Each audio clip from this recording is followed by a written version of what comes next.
ये बताइए कि इतनी उम्र में, हालांकि युवा, अभी तो आप युवा ही दिख रहे हैं, लाठी जो जबरदस्त तरीके से जो बहाज रहे हैं, जो मतलब किशोरावस्था में भी उस गति से लोग नहीं बाज पाते हैं। दर्द ठीक ठाक है कि कुछ दर्द का कोई सवाल ही नहीं ना। मर्द को दर्द नहीं होता। सब सर्वविदित है, नाम आनंद मोहन है, कहीं से सिंह या ठाकुर शब्द नहीं जुड़ा है। लेकिन पूछेंगे क्यों नहीं जुड़ा है? वो जेपी आंदोलन में, अच्छा, उसकी वजह। हाँ, जेपी आंदोलन में जब जेपी ने कहा जात पात के मिटे निशान, मानव मानव एक समान, एक नारा आया, तो उसमें हम ही सिर्फ नहीं छोड़े थे। लालू जी लालू प्रसाद हो गए, नीतीश कुमार सिंह लिखते थे, आप पूछेंगे उनसे, सिंह लिखते थे, नीतीश कुमार हो गए। शिवानंद तिवारी लिखते थे, शिवानंद हो गए सिर्फ। मैं आनंद मोहन सिंह लिखता था, मैं आनंद मोहन हो गए। हम कह रहे प्रांतीय स्तर पर नहीं, बिहार पे हो रहा है ना। मैं कह रहा हूं प्रांतीय स्तर पर ही नहीं, ये पूरे देश के स्तर पर होना चाहिए। एक बिहार ने इसकी शुरुआत की है तो वेलकम करेंगे। जो जितना है उसको मान लेने में, एक्सेप्ट करने में बुराई क्या है? बदलाव तो नियति है दुनिया की, बदलाव होकर रहेगा। बहुत बदलाव आया। जैसे हमारे सीनियर लोग थे जो हमको नेता मान लिए थे, है ना, तो उसमें से बहुत सारे लोग नहीं रहे। जो हमारी पीढ़ी थी वो अभी साथ है। एक नई पीढ़ी आई है ना, वो है ये मोबाइल और व्हाट्सएप यूनिवर्सिटी वाला। सबसे ज्यादा जो अभी हम लोग निकलते हैं तो जो परेशानी होती है कि 5000 फ्लैश चेहरा पर, है ना, ये क्या कहते हैं उसको, सेल्फी। हाँ, सेल्फी, ये सब होता है। लेकिन अब नया जमाना है और हर एक चीज, जैसे जिस लाठी की बात आपने कही, हम लोग तो सोचा भी नहीं था कि ये वायरल होगा इस तरह से। 36 लोग इसमें आरोपित हुए, सेम चार्ज में सारे लोग छूट गए। मैं इन्वॉल्व डायरेक्ट नहीं था, हमको ऑर्डर गिवर बनाएगा, ये क्या कहिएगा, भड़काऊ भाषा। अब कुछ लोग इस देश में, अयोध्या कांड में आपको दूं, उसमें ऑडियो भी था और वीडियो भी था, और फैसला आया कि धुंधला है, आवाज स्पष्ट नहीं है। मेरे पास न तो ऑडियो मेरे मामले में था न वीडियो था, और सारे लोग छूट गए। सिर्फ आनंद मोहन की मोटी गर्दन देख के फांसी, और उसके बाद बच गए तो आजीवन कारावास। पिछले दिनों बिहार के 70 वर्षीय युवा नेता को लाठी भाजते हुए, जबरदस्त लाठी भाजते हुए आपने देखा होगा। वो वीडियो काफी वायरल भी हुआ। वो नेता बिहार तक के स्टूडियो में मौजूद है, आपको तो पता चल ही गया होगा। आनंद मोहन, आपका बहुत बहुत स्वागत है बिहार तक में। ये बताइए कि इतनी उम्र में, हालांकि युवा, अभी तो आप युवा ही दिख रहे हैं, लाठी जो जबरदस्त तरीके से जो बहाज रहे हैं, जो मतलब किशोरावस्था में भी उस गति से लोग नहीं बाज पाते हैं। दर्द ठीक ठाक है कि कुछ दर्द का कोई सवाल ही नहीं ना। मर्द को दर्द नहीं होता। सीखे कहाँ से इतना, मतलब जबरदस्त जो, देखिए, अनायास सब हुआ। अभी तो मैं गया था मुहर्रम में, हमारे पुराने क्षेत्र जहां से 67,000 मतों से लोगों ने आशीर्वाद दिया था, जिताया था पहली बार 90 में। तो वहां लोगों ने बुलाया, मझौल गांव है नवट्टा के पास, तो मैं गया था। तो अनायास लोगों ने लाठी पकड़ा दिया। 1-2 लोग भाज रहे थे, बहुत लोग, सैकड़ों लोग थे, वो सब करतब दिखा रहे थे अपना। तो जब पकड़ा दिया तो फिर व्यवस्था में तैयार होके हम लोग नहीं गए थे। मेंटली कुर्ता में, यहाँ तक कुर्ता हो और पैजामा में मुश्किल होता है, लेकिन फिर ये पुरानी ट्रेनिंग थी। ट्रेनिंग आपने कहा कि कहाँ सीखे, तो सब सर्वविदित है, नाम आनंद मोहन है, कहीं से सिंह या ठाकुर शब्द नहीं जुड़ा है। लेकिन पूछेंगे क्यों नहीं जुड़ा है? वो जेपी आंदोलन में, अच्छा, उसकी वजह। हाँ, जेपी आंदोलन में जब जेपी ने कहा जात पात के मिटे निशान, मानव मानव एक समान, एक नारा आया, तो उसमें हम ही सिर्फ नहीं छोड़े थे। लालू जी लालू प्रसाद हो गए, नीतीश कुमार सिंह लिखते थे, आप पूछेंगे उनसे, नीतीश कुमार सिंह। सिंह लिखते थे, नीतीश कुमार हो गए। शिवानंद तिवारी लिखते थे, शिवानंद हो गए सिर्फ। मैं आनंद मोहन सिंह लिखता था, मैं आनंद मोहन हो गए। ये बहुत सारे लोगों ने, एक चीज आपने जिक्र कर ही दिया है, आप लोगों ने जाति तोड़ो आंदोलन में एक तरीके से आप लोग जेपी आंदोलन की तरह बिल्कुल। दाढ़ी चोटी, गणना कराना, एक सेकेंड, दाढ़ी चोटी जनेऊ, जेपी ने कहा ये तीनों तिकड़म के निशानी है, इसको छोड़िए। मुसलमानों से कहा कि दाढ़ी, हाँ, हम लोग को कहा जनेऊ और टाइटल, तो हम लोग ने टाइटल जनेऊ भी हटाया और टाइटल भी छोड़ा। तो ये उनका आह्वान था। अब आपका पहला प्रश्न जो था कि कहां से सीखे, उस पर आ जाए। पहले उसके बाद। हाँ, तो ये बाय बर्थ तो राजपूत हैं, तो राजपूत हैं, तो हमारे पिताजी जैसे पहले किया जाता था कि राजकुमारों को ट्रेनिंग दी जाती थी, तो उसमें घुड़सवारी, तलवारबाजी, तीरंदाजी, कुश्ती, ये 4 की ट्रेनिंग हम लोगों को दी गई। हम 5 भाई हैं। तो पिताजी ने अखाड़ा बजाते, ये मिट्टी का, उसमें दूध, चंदन, हल्दी डाल के अखाड़ा बनाया गया था। और एक नट थे फरीद नाम के, उनको ट्रेनिंग के लिए लाया गया, तो कुश्ती और लाठी सिखलाता था हम लोग को। एक बालेश्वर सिंह थे जो हम लोगों को घुड़सवारी सिखलाते थे, हैं अभी मेरे बड़े भाई के साथ है अभी। और एक श्री राम सिंह थे मधुबनी जिला के, उसमें दरभंगा होता था, तो वहां से वो हम लोगों को तीरंदाजी सिखलाते थे। तो ये चारों ट्रेनिंग हम लोगों को विधिवत दी गई। तो ये जो पुरानी ट्रेनिंग थी और जो पकड़ा दिया वर्षों बाद, आजकल ये परंपरा है कि आजकल धीरे धीरे विलुप्त होती गई। हाँ, तो हमारा सवाल ये था कि आपने कहा कि जाति तोड़ो, जनेऊ तोड़ो, ये फिर जेपी आंदोलन से ही निकले हुए लोग सरकार में आप भी हैं, तो ये जातीय जनगणना कराने की जरूरत क्यों महसूस हो रही है सर? देखिए, एक बात मैं बता दूं कि अंग्रेजों ने कभी जातीय जनगणना करवाया, और जो सामाजिक तौर पर पिछड़े लोग थे उसको इसका लाभ जब दलित या पिछड़ों को मिला रिजर्वेशन इस देश में, इस प्रदेश में, तो वो पुरानी जनगणना के आधार पर अनुमान से दिया जाता है। हाँ। ये इतना परसेंट है, ये इतना परसेंट, हिसाब से। हाँ, तो ये पुराने हिसाब से जो दिया जाता है। मैं मानता हूं कि जातीय जनगणना से लोगों को बेहिचक इसका सामना करना चाहिए। कोई कहता है कि कोई मुट्ठी भर है, कोई हम ढाकी भर है ना, तो ये भ्रम भी टूटना चाहिए, ये रियलिटी भी सामने आना चाहिए कि कौन कितना है। मैं आपको बता दूं, अन्य जातियां, हम इसलिए नहीं कहें कि सुजीत कुमार झा जी हैं या आनंद मोहन राजपूत हैं, अन्य जातियां, बड़ी बेबाकी से मैं कहना चाहता हूं कि अन्य जातियां बिहार से निकल करके मध्य प्रदेश, उत्तर प्रदेश जाते जाते सही बात, उसकी सीमा समाप्त हो जाती है। नेशनल कम्युनिटी कौन है? तो नेशनल कम्युनिटी जो है राजपूत, चाहे उत्तर हो, दक्षिण हो, पूरब हो, पश्चिम हो, हम सभी जगह है। नेशनल कम्युनिटी आप भी हैं, ब्राह्मण, ये क्यों भाग रहा है इससे? ये क्यों भाग रहा है? नेशनल कम्युनिटी हम है, पता चल जाए। हम कह रहे प्रांतीय स्तर पर नहीं, बिहार पे हो रहा है ना, मैं कह रहा हूं प्रांतीय स्तर पर ही नहीं, ये पूरे देश के स्तर पर होना चाहिए। एक बिहार ने इसकी शुरुआत की है तो वेलकम करेंगे। जो जितना है उसको मान लेने में, एक्सेप्ट करने में बुराई क्या है?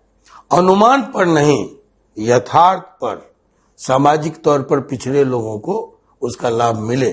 लेकिन मैं मानता हूं कि देश की आजादी के 70 साल बाद, 75 साल बाद जब हम अमृत महोत्सव मना रहे हैं, तब मेरा है मानना, मैंने लिखा है जेल डायरी में, कि मेरा मानना है कि दरोगा से लेके वीडियो, नीचे दरोगा वीडियो और ऊपर चीफ सेक्रेटरी जो बन गया, उसको आरक्षण से मुक्त कर देना चाहिए।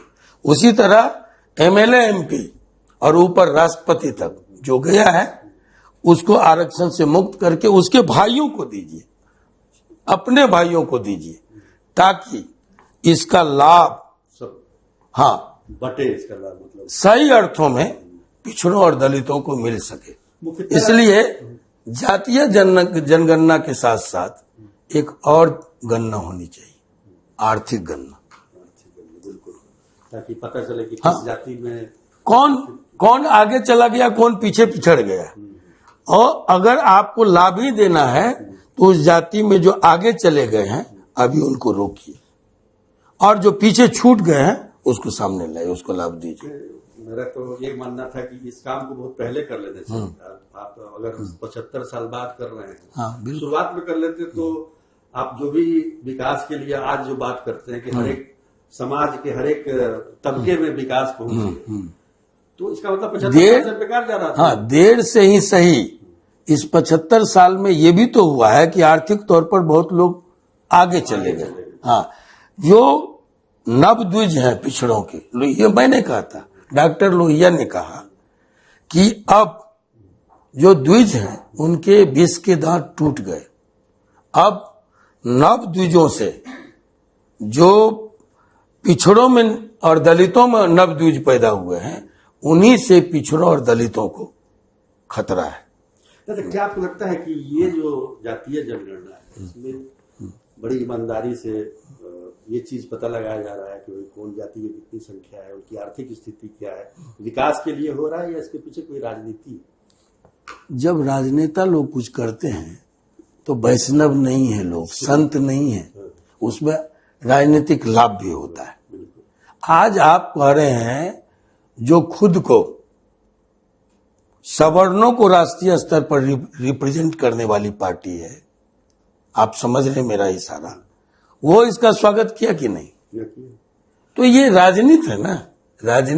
राजनीतिक लोग जब कुछ करेंगे तो राजनीतिक दाव रख के करेंगे। हाँ, चलिए, तो लेकिन एक सवाल ये भी है कि अभी जेल पर ही भी बात करेंगे हम लोग, जेल जीवन के बारे में, लेकिन उससे पहले ये जान लेते हैं कि जेल से निकलने के बाद जो आप लगातार पूरा बिहार का ताबड़तोड़ दौरा कर रहे हैं, पुराने जमाने के जो आनंद मोहन फिर से नजर आने लगे, तो ये नहीं पूछेंगे कैसा लग रहा है आपको, क्या मतलब क्या फील करते हैं, क्या बदलाव देखा आपने समाज में? इतने वर्षों तक जेल के अंदर रहे, आपको क्या अंतर दिखाई? देखिए, ये मोबाइल आप आज हर के हाथ में है, सब कुछ है। अब एक छोटा सा बदलाव तो नियति है दुनिया की, बदलाव होकर रहेगा। बहुत बदलाव आया। जैसे हमारे सीनियर लोग थे जो हमको नेता मान लिए थे, है ना, तो उसमें से बहुत सारे लोग नहीं रहे। जो हमारी पीढ़ी थी वो अभी साथ है। एक नई पीढ़ी आई है ना, वो है ये मोबाइल और व्हाट्सएप यूनिवर्सिटी वाला। सबसे ज्यादा जो अभी हम लोग निकलते हैं तो जो परेशानी होती है कि 5000 फ्लैश चेहरा पर, है ना, ये क्या कहते हैं उसको, सेल्फी। हाँ, सेल्फी, ये सब होता है। लेकिन अब नया जमाना है और हर एक चीज, जैसे जिस लाठी की बात आपने कही, हम लोग तो सोचा भी नहीं था कि ये वायरल होगा इस तरह से। हाँ, हाँ, और ऐसे ही गए स्वाभाविक तौर पर, अब वो हुआ। ये सब इसकी देन है। तो बदलाव तो हुआ है, लेकिन राजनीति मैं समझता हूं कि लोगों के स्नेह में या लोगों के समर्थन में वो कमी नहीं है। जहां जा रहे हैं लोगों को एकदम जुनून के स्तर तक समर्थन मिल रहा है। हाँ, उससे हम लोग उत्साहित हुए हैं। और देखिए, राजनीति तो मैं मानता हूं अब 16 साल रुके रहे, तो 16 साल के बाद जब निकले हैं तो हमने वो कहा था अपने समर्थकों को, जिस दिन मैं निकला उसके बाद पहली मीटिंग से, कि जब मैं निकला हूं 16 वर्षों तक रुका रहा, तो जेट की गति से हाँ दौड़ना होगा, निकलना होगा। वो हो रहा है। राजनीति के दो बाजू हैं। एक रचना है, एक संघर्ष।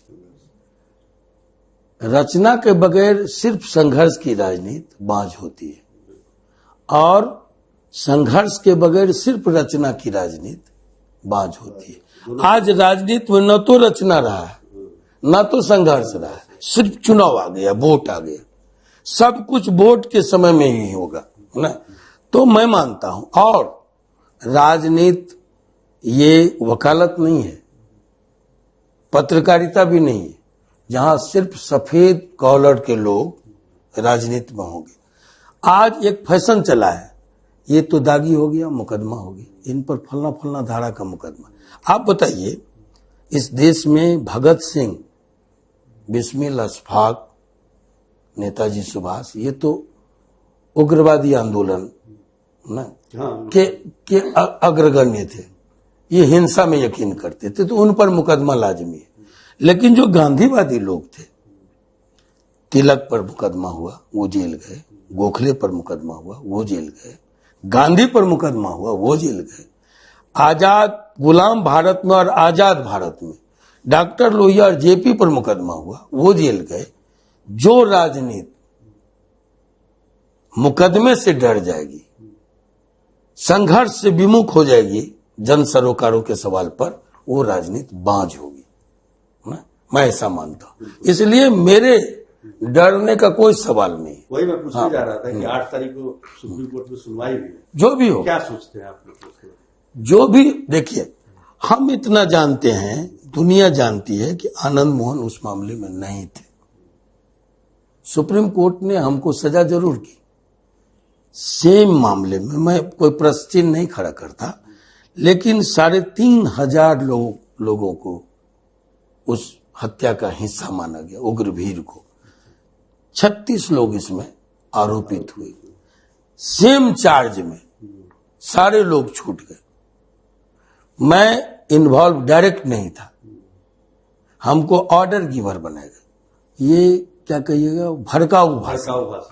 अब कुछ लोग इस देश में, अयोध्या कांड में आपको दूं, उसमें ऑडियो भी था और वीडियो भी था, और फैसला आया कि धुंधला है, आवाज स्पष्ट नहीं है। मेरे पास न तो ऑडियो मेरे मामले में था, न वीडियो था, और सारे लोग छूट गए। सिर्फ आनंद मोहन की मोटी गर्दन देख के फांसी, और उसके बाद बच गए तो आजीवन कारावास। और 16 साल 14 साल आजीवन कारावास होता है।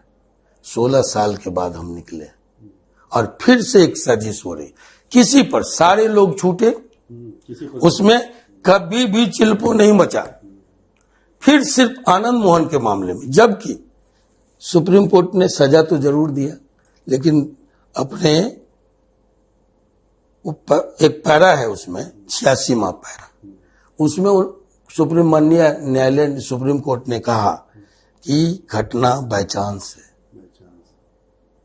घटना रेयरेस्ट ऑफ रेयर नहीं है जिसके लिए फांसी की सजा हो, और घटना ऑन ड्यूटी नहीं है, ऑन वे है, सड़क पर है, उग्र भीड़ ने किया।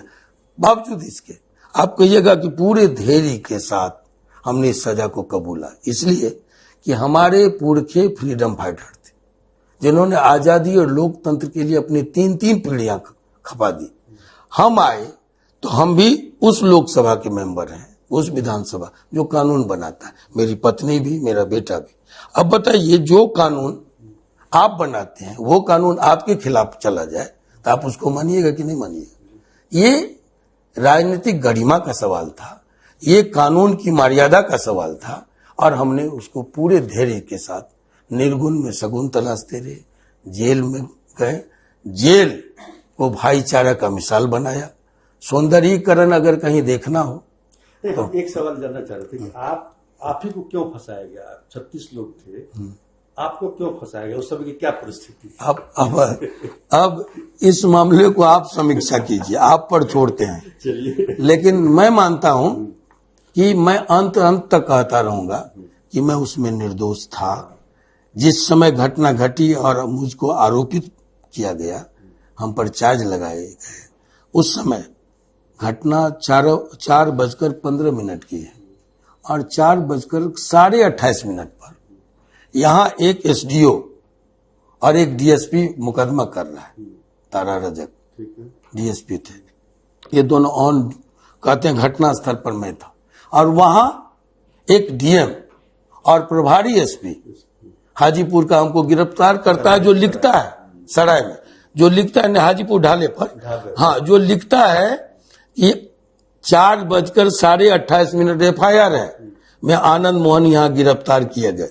62 किलोमीटर का फासला है। आप बताइए उस समय की सड़क, जब गड्ढे में सड़क थी कि सड़क में गड्ढा था पता नहीं चलता था। उस समय 12:30 में कोई वायुयान भी नहीं मिला, हेलीकॉप्टर से तो हम नहीं जा सकते, 5 मिनट टेक ऑफ में और 5 मिनट लैंडिंग में लगता है, 2.5 मिनट में तो हम 62 किलोमीटर नहीं जा सकते। लेकिन हम बनाए गए, आरोपित बनाए गए, सजा भी हुई। अब देखिए एफआईआर कहता है कि डंडा, लाठी, ईंट, पत्थर से, रॉड से पीट करके डीएम को बेहोश कर दिया गया, वहां से उठा के लाया गया और 1 घंटा 45 मिनट बेड हेड टिकट बताता है। विभिन्न डॉक्टरों ने डीएम, मरहूम डीएम का वो किया, क्या कहते हैं, इलाज किया। और कोर्ट में डॉक्टर कहता है कि जिसके कनपट्टी में 3 गोली मारी जाएगी, तो हमारे वकील ने पूछा कि 3 दिन जिंदा रहेगा, तो कहा कि नहीं सर, 3 घंटा तो नहीं सर, 3 मिनट तो नहीं सर, कितना, कहा 3 सेकेंड में मर जाएगा।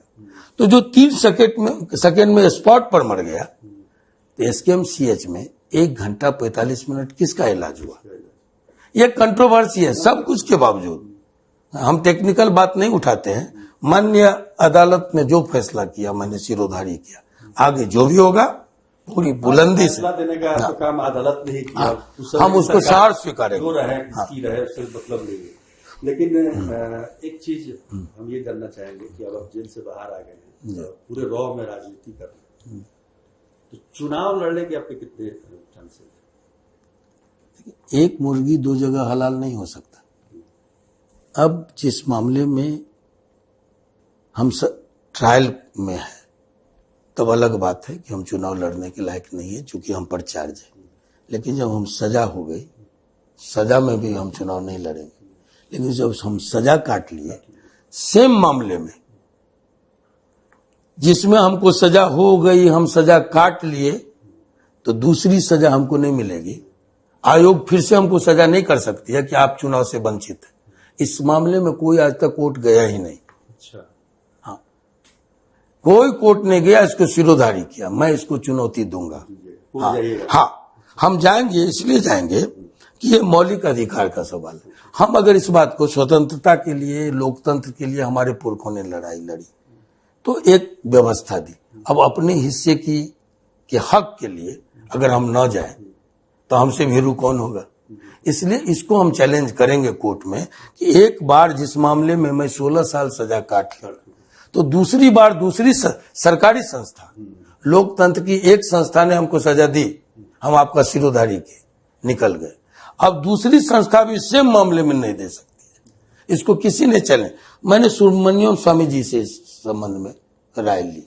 हमारी पत्नी लवली आनंद ने कहा कि 1 सेकेंड नहीं रोक सकता, उसको कहो मेरे पास आने, तो हम आएंगे। एक उदाहरण ये भी है कि राहुल गांधी को सजा हुई, तो अगर मान लीजिए 2 साल काट लेते हैं, तो उसके बाद चुनाव नहीं लड़ेंगे, ये भी तो ये हो सकता है ना? नहीं, उसको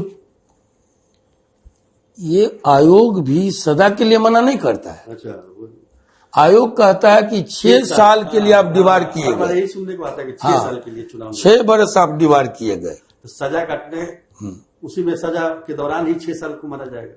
जो भी हो। अब तो इस पर तो कोई कोर्ट नहीं गया आज तक कोई इसको चैलेंज नहीं किया। ठीक, हम ये एक सवाल और जानना चाहेंगे कि अभी जो राजनीति आप देख रहे हैं बिहार की, और जेल जाने से पहले की जो राजनीति थी, दोनों में जमीन आसमान का काफी फर्क। तो आपको क्या इसमें मतलब जस्ट होने में कोई दिक्कत कुछ? आप हैं किधर, मतलब इधर है कि उधर है? नहीं, देखिए 2 ही धारा चल रही है। हाँ, देश में देखिए, एक जो है एनडीए है, इंडिया है, तो आप हैं कहाँ पर?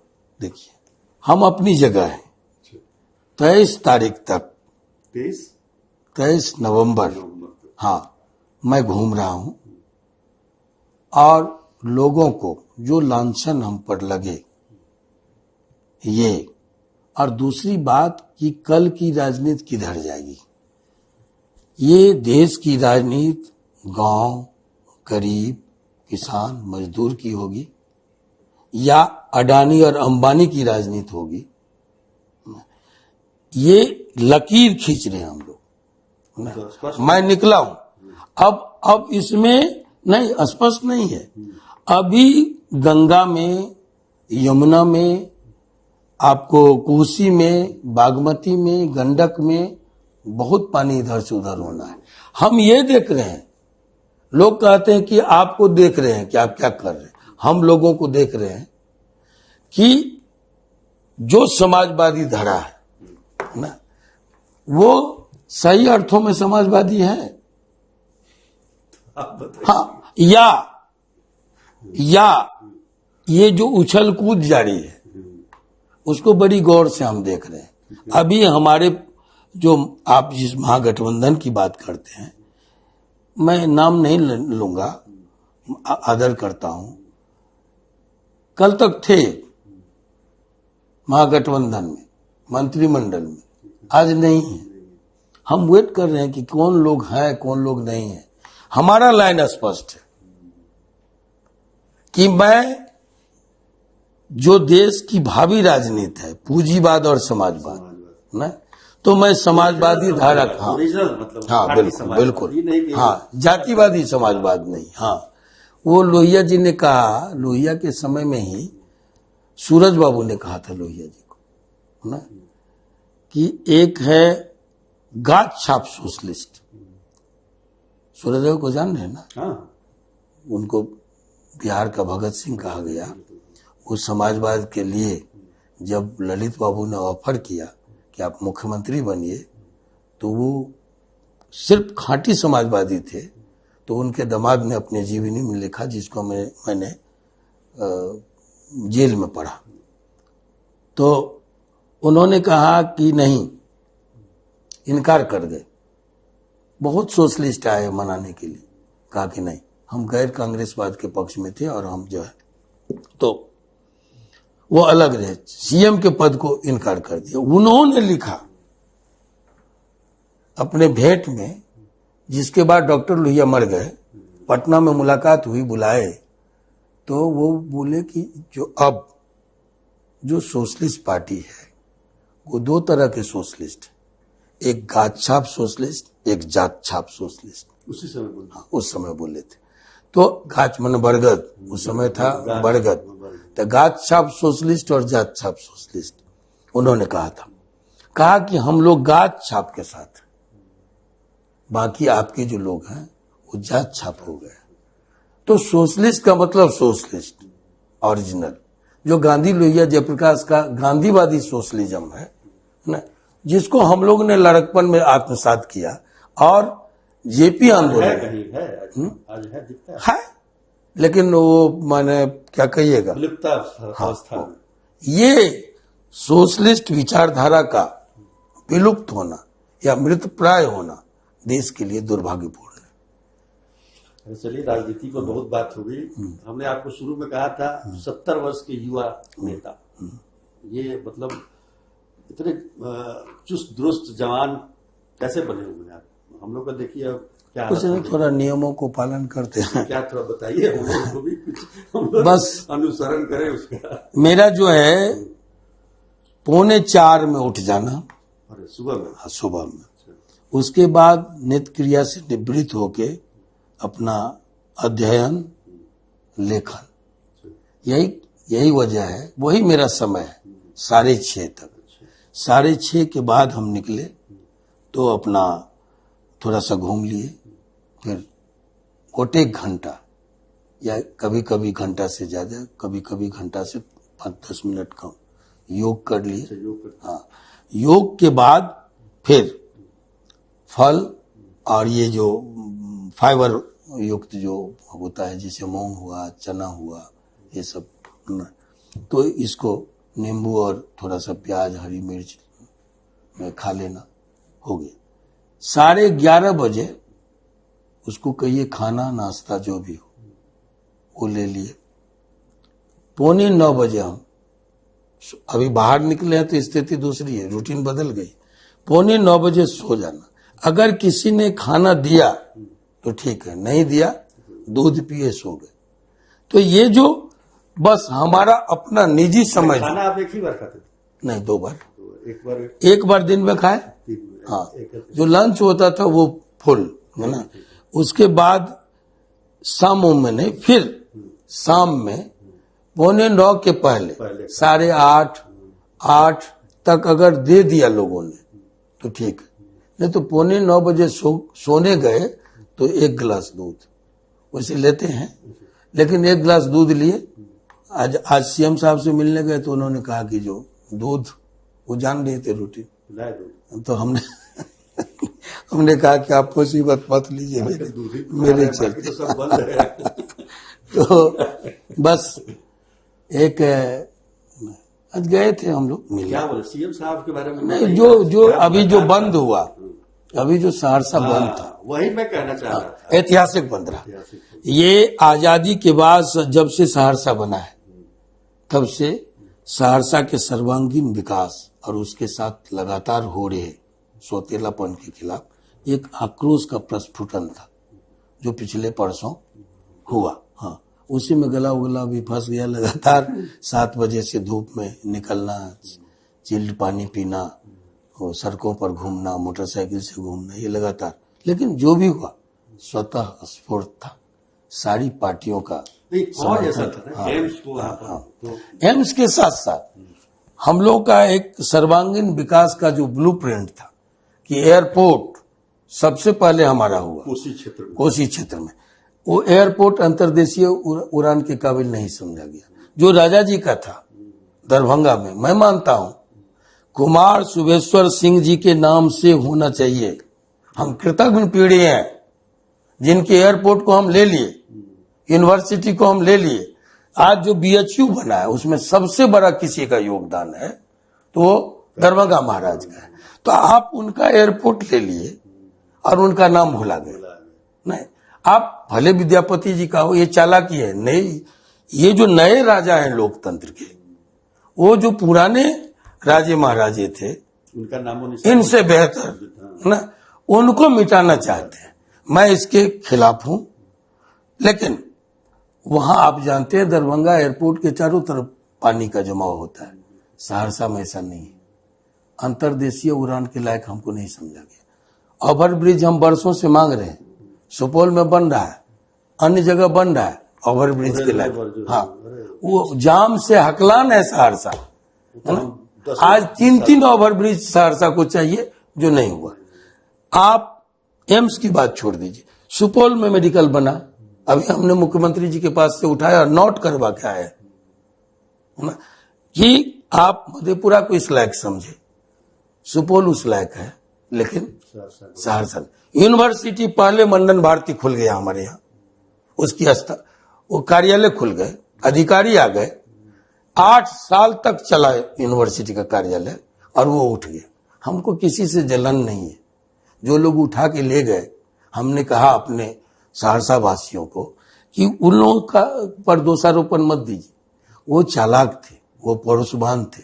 हमारी संस्थाएं जो आपको क्षेत्रीय कार्यालय थे, दूरदर्शन के, दूरसंचार के, पोस्टल, ये अब स्क्रैप में ट्रकों पर लद कर बैद्यनाथपुर पेपर मिल चला गया। अब उसके जमीन ऑक्शन हो रहे हैं। ये हमारे पुरखों ने जो दिया, ललित बाबू के जमाने से जो रेल परियोजनाएं सर्वे होके पड़ी हुई है, वो लागू नहीं हुआ, वो चालू नहीं हुआ। जो हमारे पुरखों ने, जब सहरसा थाना नहीं था, बनगांव में था, तो उसको जिला बनाया गया। हमारे पुरखों ने बनाया, महान नेताओं ने बनाया, तब भी नेता थे हमारे यहाँ। आज मरुआ के 2 बार हैं नेता। लेकिन एक एक चीज कमिश्नरी, जब वो अनुमंडल के लायक हुआ तो कमिश्नरी बन गई, इसलिए कि कमिश्नरी स्तर के सारे कार्यालय सहरसा है। सब कुछ आया, सब कुछ चला गया। कोई मुजफ्फरपुर, कोई दरभंगा, कोई सुपौल, कोई मधेपुरा। सहरसा के हाथ में आज कुछ नहीं। ये आक्रोश सहरसा के नाम से लोकसभा के मानचित्र पर जो एक संसदीय क्षेत्र था वो भी छिन गया। सहरसा के नाम से जो विधानसभा था वो भी कहरा बनने जा रहा था, हल्ला हंगामा हुआ तो वो रुका है अभी। तो ये जो सहरसा के साथ इतना नाइंसाफी है, ये जो हक, जबकि अभी जो महागठबंधन की सरकार है उसमें 13 में 11 सीट कोसी ने दिया है। तो मंत्री भी है। हाँ, तो ये जो लोगों में आक्रोश है, वो आक्रोश वो हम कॉल दिए इसलिए नहीं आया, एक बहाना था। लोग स्वतः स्फूर्त, नेतृत्व तो होना चाहिए ऐसा नेतृत्व, ठीक है, स्वतः स्फूर्त लोग सामने आए इस नाइंसाफी के खिलाफ। आज हमने इन डिटेल मुख्यमंत्री जी को बताया है और बहुत सारी बातें नोट की हैं। अब जो वो होगा सकारात्मकता, सहरसा के सर्वांगीण विकास पर हम और लवली आनंद अभी वहां से आए हैं, सीधे आपके यहाँ आए हैं। तो सर्वांगीण विकास पर 50 मिनट हमारी वार्ता हुई और 50 मिनट में उन्होंने स्वीकारा कि नाइंसाफी हुई। हम क्या आप मेडिकल कॉलेज दे देते, एम्स का मामला नहीं उठता। अगल बगल कहा कि हम तो सोचे कि वहां प्राइवेट मेडिकल कॉलेज है। हम कि प्राइवेट मेडिकल कॉलेज दुकान होती है ना, तो आप मेडिकल दे दिए रहते, एम्स का हंगामा नहीं होता। एम्स आपके हाथ में नहीं है, लेकिन आप रिकमेंड करें, जमीन देना तो जमीन आप सरकार दे सकती है। हाँ, तो जमीन उनको जमीन की वजह से ही नहीं, जमीन भी उनको जानकारी नहीं थी कि 231 एकड़ जमीन सहरसा में उपलब्ध है। डीएम ने लिख के भेजा है। अगर दरभंगा पर रोक है तो हमने आग्रह किया है कि उसको वहां लाइए। आपके जो जनप्रतिनिधि कोसी क्षेत्र में वो क्या कर रहे थे, वो क्यों नहीं बता रहे थे मुख्यमंत्री? अब हम कुछ कहेंगे तो ये कहेंगे कि निकले राजनीति मंत्री हैं आपके यहाँ। बिल्कुल। अब उद्योग मंत्री भी हुए और उद्योग उठ गया, एकमात्र उद्योग रेशम का, वहां बहुत बड़ा उद्योग लगा, वो बंद हो गया। पेपर मिल चालू हुआ, वो बंद हो गया। तो ये तमाम, जबकि रॉ मटेरियल पेपर के लिए भाकन, पटसन, ये जो बांस, ये सब हमारे यहाँ है, लेकिन पेपर मिल बंद हो गई। चलिए, मुख्यमंत्री ने सुना और देखिए कितना जल्दी उस पर कार्रवाई होती है। उम्मीद तो ये हम उम्मीद पर तो दुनिया टिकी है। हाँ, लेकिन हम लोग बात कर रहे थे आपके खान पान को लेकर और आपके युवा बने रहने के रहस्य के बारे में। चलिए, आप लोगों की शुभकामना है। बिल्कुल, इसीलिए ये सब अभी चल रहे हैं इतनी उम्र में। अच्छा, ये जो जेल में कैसा जीवन रहा? बहुत अच्छा। देखिए, हम जेल को मान के चले कि अब निर्गुण में हमको सगुण तलाशना है। तो जब बैठे तो निगेटिव सोच से जिंदगी नहीं चलती। जैसे आपको याद कीजिए कि हमको फांसी की सजा हुई, सुनाई गई, उसके बाद फिर आजीवन कारावास में कन्वर्ट हुआ। हमको कभी रोते, गिड़गिड़ाते, मायूस होते किसी ने नहीं देखा होगा। हम अपने बच्चों को भी समझाते रहे ना, कुछ ऊपर वाले पर भी यकीन करो, सब ठीक होगा। ठीक, आप सुने होंगे राजू बाबू के लड़के संजय सिंह जी के बारे में, आजीवन कारावास भी नहीं कहा, आपको दोषी ठहराया गया। वो डक में ही उलट गए और हॉस्पिटल जाते जाते वो दुनिया से रुखसत हो गए। तो निगेटिव सोच करके जिंदगी जिया नहीं जा सकता। तो हमने अपने को स्वाध्याय, अध्ययन, योग, जेल के वातावरण को, जो वहां पर ब्राह्मण वार्ड, यादव वार्ड, मुसलमान वार्ड, राजपूत वार्ड, ये सब था, इस सब को खत्म किया, भाईचारा काम की। 7 हम लोगों ने ये आपस में विचार करके 7 पर्व मनाते थे। एक ईद, एक बकरीद, एक होली, एक दिवाली, एक दुर्गा पूजा, ये आपको 15 अगस्त और 26 जनवरी, ये 7 पर्व हम लोग मनाते। जब हम लोग ईद बकरीद मनाते थे तो मुसलमान पीछे होते थे, हिंदू नौजवान, हिंदू लोग आगे होते थे। जब हम लोग दुर्गा पूजा और होली और दिवाली मनाते थे तो मुसलमानों की भूमिका सहरसा जेल में आगे हो। आज सहरसा जेल जो है, मैं दावे के साथ कहूं कि पूरे देश में वैसा जेल नहीं होगा। भाईचारा के मामले में सौंदर्यीकरण, कई पार्क, पोखर, जगह जगह स्टैचू, गांधी के, बुद्ध के, चंद्रशेखर आजाद के, हाँ, भगत सिंह के, नेताजी सुभाष चंद्र बोस के, ये स्टैचू। और ये मूर्तिकार कौन है? जेल के लड़के, कलाकार। आपको इसके पहले जो आईजी थे मिथिलेश मिश्र जी, वो गए थे और उनको बोलना पड़ा कि ऐसा अद्भुत जेल। तिहाड़ भी है। मैं कहता हूं तिहाड़ हमारे 10वें अंश में नहीं है। अच्छा। जो वहां पार्क है वो पटना में वैसा पार्क नहीं होगा, है ना। चूहा है, खरगोश है, ये बतख है, ये सब माने तिहाड़ में भी है ये। लेकिन तिहाड़ के बाद बिहार में कहीं है तो सहरसा जेल में।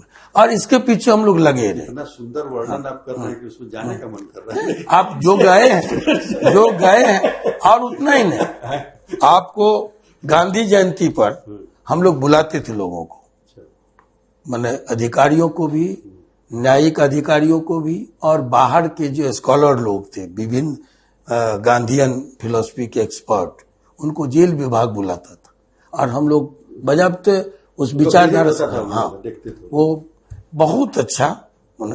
तो ये अनुशासन के मामले में अगर बिहार सरकार का जल जीवन हरियाली देखना हो तो मंडल कारा सहरसा को जाके देखिए।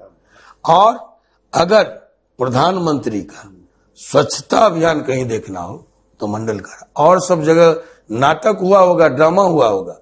वस्तुता अगर कहीं देखना हो तो मैं आपको कहूंगा आइए सहरसा और जाके देखिए। अब हम लोग बाहर निकल गए, मेंटेन है। चलिए आगे भी मेंटेन रहे। चलिए। और बाकी आप जेल में रहकर तो आपने किताबें भी लिखी जी, और 3 किताब मेरी आई। पहला लाइफ की जो कहानी हमने लिखी वो सीबीएसई का पार्ट बना। प्रेरणा आपको वही मिली? मतलब नहीं, लिखते रहे।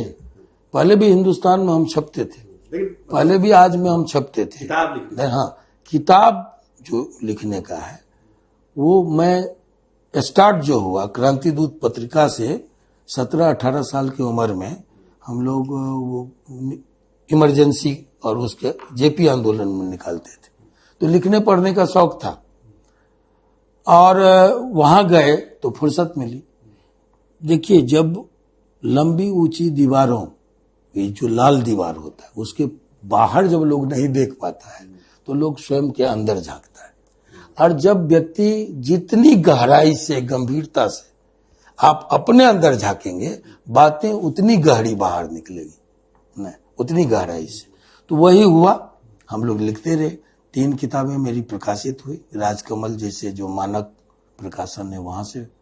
और फिर जो पहली कहानी हमने लिखी वो सीबीएसई में पाठ्यक्रम में आया 8वें क्लास में, और बच्चे आज उसको पढ़ रहे हैं। ये हम सबके लिए, हमारे लिए, हाँ, मेरे लिए बड़ी बात है।